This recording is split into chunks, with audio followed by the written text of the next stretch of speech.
महीने से तीसरा चौथा महीना हो गया, मैं जना हॉस्पिटल की फर्शों पे ठंडी जमीन पे लेटती है। चाय बनाई है, केक मंगवाया है।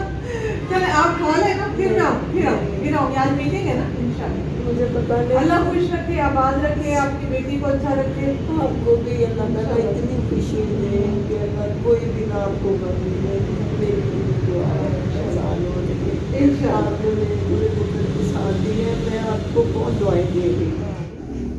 जी अल्हम्दुलिल्लाह, सबिया बाजी का जो है वो घर का अरेंज हो गया। आपकी मदद से हमने इनको घर किराए पे ले दिया। ये एक मुसाफिर खाने में रह रही थी अपनी जहनी मरीज़ बेटी के साथ, और अल्हम्दुलिल्लाह अब इनका घर अरेंज हो गया और सिर्फ माँ बेटी हैं, इनका कोई और सहारा नहीं।